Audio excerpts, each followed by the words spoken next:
আসসালামু আলাইকুম। ইসমত মিলি স্বাগত জানাচ্ছি এনটিভির সকালের খবরে। ক্রাউন সিমেন্ট শিরোনাম দেখছিলেন, এবার পুরো খবর। এদিকে ঢাকা বিশ্ববিদ্যালয়ের ছাত্রদল নেতা শাহরের আলম সাম্য হত্যাকাণ্ডের প্রতিবাদে মশাল মিছিল করেছে শিক্ষার্থীরা। বুধবার রাতে সন্ত্রাসবিরোধী শিক্ষার্থীবৃন্দ ব্যানারে এই মিছিল নিয়ে ক্যাম্পাসে বিক্ষোভ করা হয়। নিরাপত্তা নিশ্চিতে ব্যর্থতার দায় স্বীকার করে ভিসি ও প্রক্টরের পদত্যাগের দাবি জানান তারা। ঢাকা বিশ্ববিদ্যালয় প্রশাসন নিরাপত্তা নিশ্চিতে কার্যকর ভূমিকা না রাখায় ক্ষোভ জানান। 9 মাসে ক্যাম্পাসে 2 হত্যাকাণ্ড মেনে নেওয়া যায় না বলেও জানান বিক্ষুব্ধ শিক্ষার্থীরা। অবিলম্বে হত্যাকারীদের গ্রেপ্তার ও বিচারের দাবি জানানো হয়।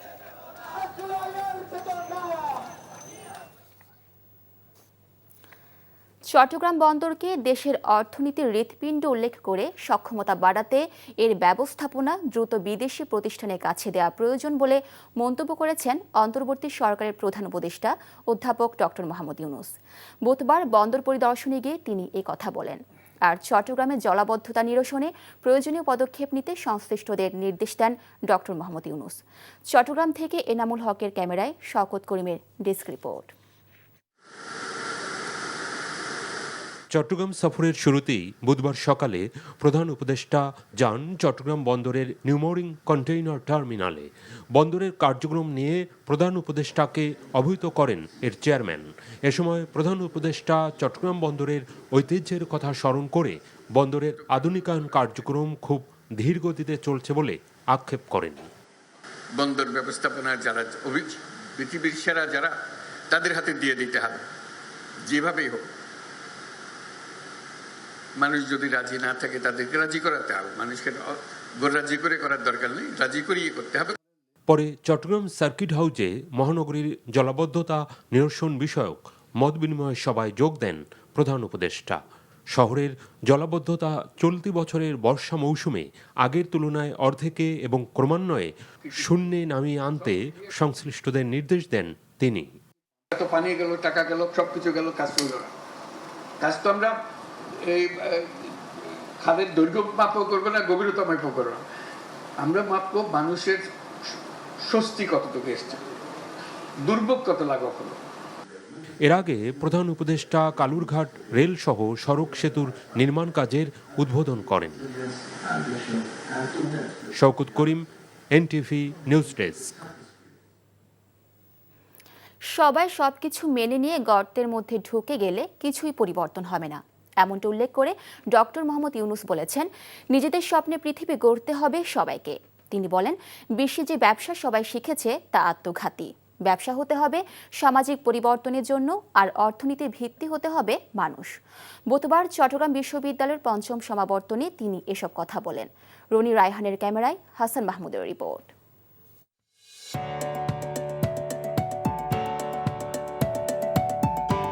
নাগরিক কোলাহল ছাড়িয়ে গাছ পাহাড়ের নির্জন কোল ঘেঁষে গড়ে ওঠা চট্টগ্রাম বিশ্ববিদ্যালয়ের 5ম সমাবর্তন উপলক্ষে মুখরিত ক্যাম্পাস।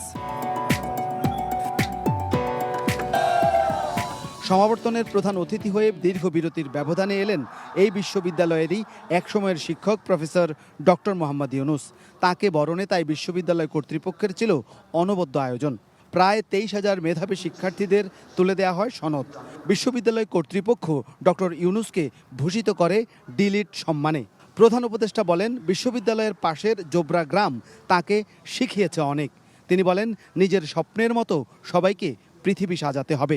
সমস্ত বিশ্বকে আমাদের মনের মতো করে সাজানোর জন্য, মনের মতো করে বানানোর জন্য।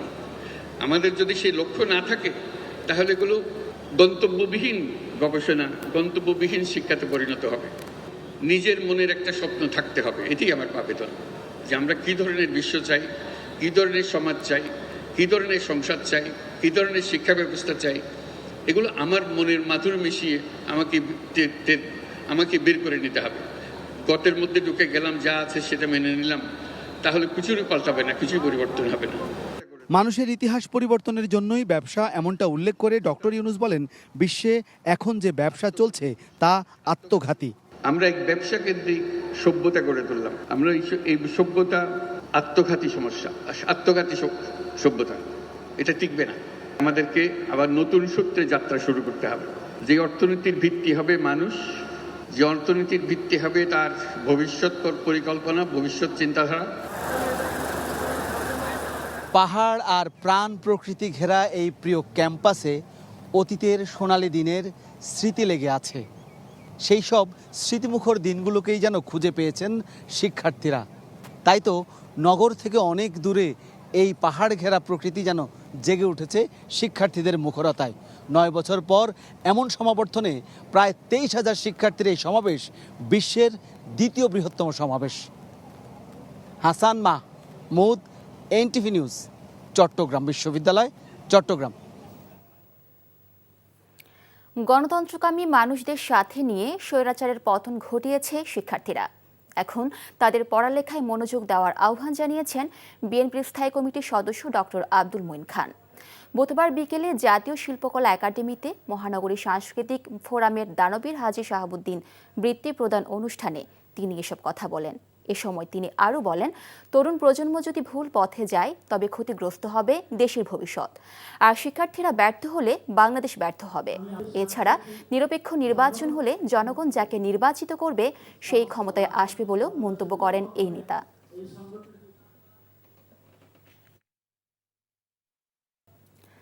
বাজার রেটে বিনিময় হবে ডলার, এমন শর্ত মেনে নেয় আগামী জুনে আইএমএফ ছাড় করবে বাকি 2 কিস্তির অর্থ $1.3 বিলিয়ন।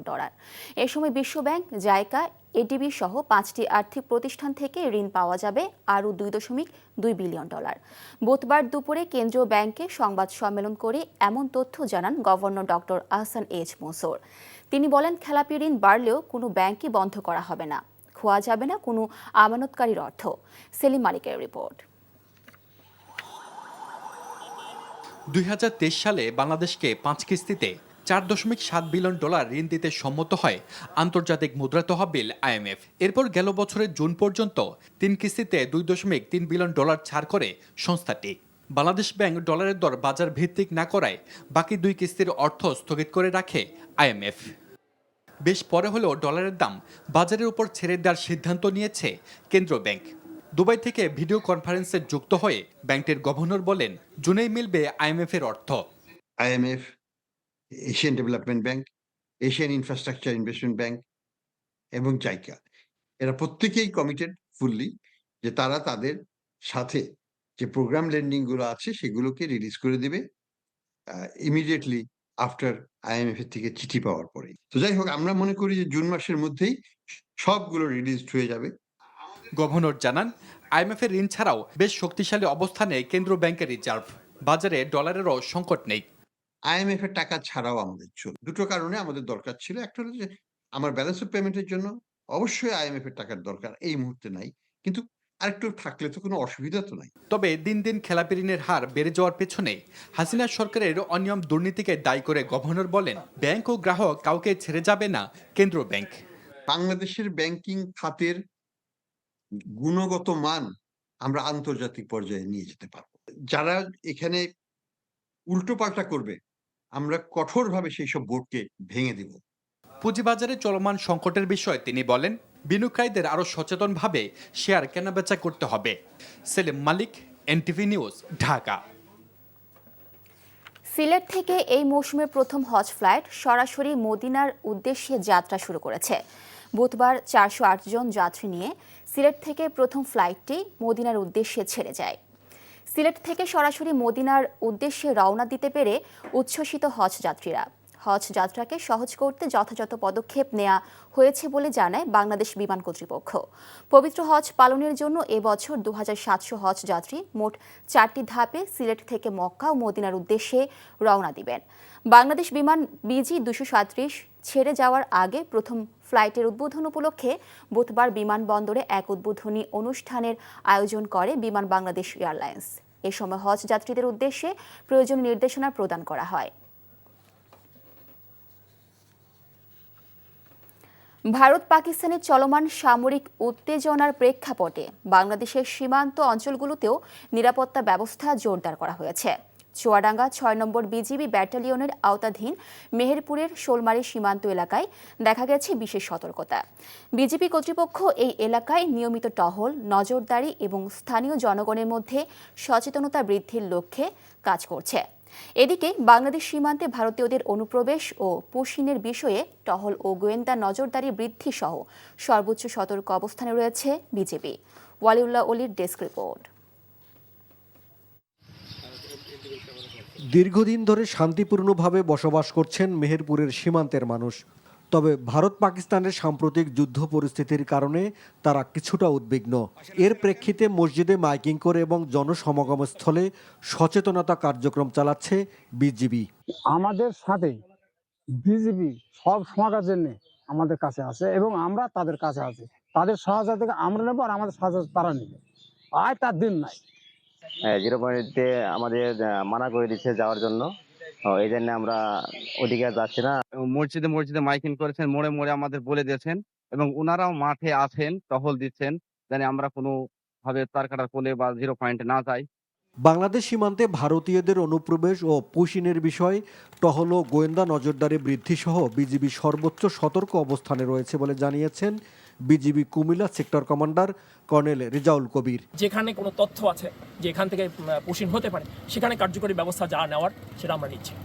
এটা আমাদের কোনো ব্যর্থ হচ্ছে না এবং আপনাদের কাছে যেরকম ইনফরমেশন আছে আমাদের কাছে এরকম ইনফরমেশন রয়েছে এবং সেটা আমরা যাচাই বাছাই করে আমরা কাজ করি। আমরা যে কোনো সময় যে কোনো রকমের চোরাচালানিকে প্রতিহত করার জন্য আমরা ব্যবস্থা নিয়ে থাকি এবং এখনও সেটা অব্যাহত আছে। সেটার মধ্যে চিনি, গরু, মাদক সব একইভাবে আমরা মূল্যায়ন করছি বা দেখছি বিষয়টাকে। যেখানে কাঁটাতারের বেড়া নেই কিংবা বাঁশের বেড়া দেয়া আছে, সেখান থেকেও কোনো তথ্য পেলে সাথে সাথে ব্যবস্থা নেওয়া হচ্ছে বলেও জানান তিনি। NTV news desk.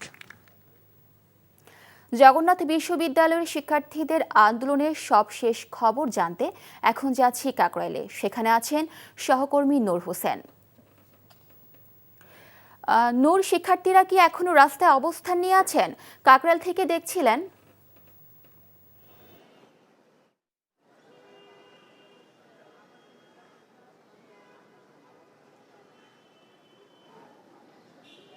হ্যাঁ, কাকরাইলের যে জায়গাটিতে গতকালকে পুলিশের সঙ্গে শিক্ষার্থীদের ধাওয়া পাল্টা ধাওয়া এবং হামলার ঘটনা ঘটে, সে জায়গাটিতে শিক্ষার্থীরা এখনও অবস্থান করছে। জগন্নাথ বিশ্ববিদ্যালয়ের শিক্ষার্থীদের দাবি হচ্ছে তাদের ক্যাম্পাসে যেহেতু আবাসন ব্যবস্থা নেই, অধিকাংশ শিক্ষার্থীরই কোনো আবাসন ব্যবস্থা নেই, সেজন্য আবাসন 70% আবাসন ভাতা নিশ্চিত, শিক্ষার্থীদেরকে 70% আবাসন ভাতা নিশ্চিত করা এবং জগন্নাথ বিশ্ববিদ্যালয়ের যে উন্নয়ন প্রকল্প, হল নির্মাণ থেকে শুরু করে অন্যান্য যে কাজগুলো রয়েছে সেই কাজগুলো, সেই প্রকল্পগুলো অগ্রাধিকার ভিত্তিতে, অর্থাৎ সরকারের অন্যান্য আরও যে সমস্ত উন্নয়ন প্রকল্প রয়েছে সারা দেশে, সেই প্রকল্পগুলোর মধ্য থেকে জগন্নাথ বিশ্ববিদ্যালয়কে সর্বোচ্চ অগ্রাধিকার দিয়ে তাদের প্রকল্পগুলো দ্রুততম সময়ের মধ্যে বাস্তবায়ন করা সহ 3 দফা দাবিতে তাদের যে আন্দোলন, সেই আন্দোলনটি দীর্ঘদিন ধরে চলছে এবং গতকালকে আমরা এই জায়গাটিতে তারা যমুনার উদ্দেশ্যে লং মার্চ ঘোষণা করে এবং যমুনার যেই প্রধান উপদেষ্টার বাসভবন, সেই প্রধান উপদেষ্টার বাসভবনের সামনে যাওয়ার চেষ্টা করলে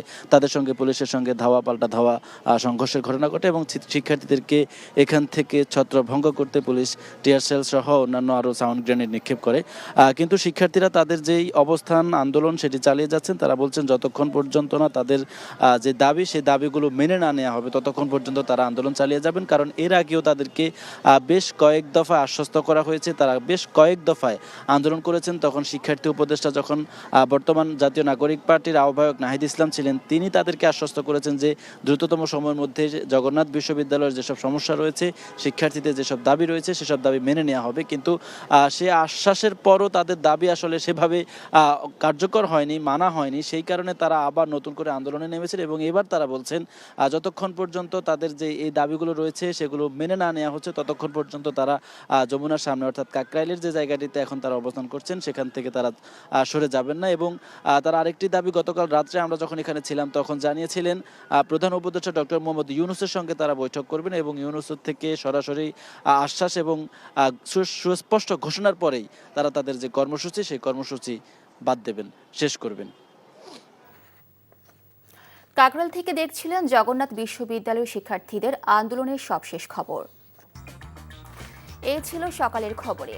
এই খবরের ভিডিও সহ আপডেট জানতে ভিজিট করুন এনটিভি অনলাইন www.ntvbd.com। এছাড়াও এনটিভির জনপ্রিয় সব অনুষ্ঠান ও খবরের আপডেট জানতে ভিজিট করুন আমাদের ইউটিউব ও ভেরিফাইড ফেসবুক পেজে। ধন্যবাদ সবাইকে।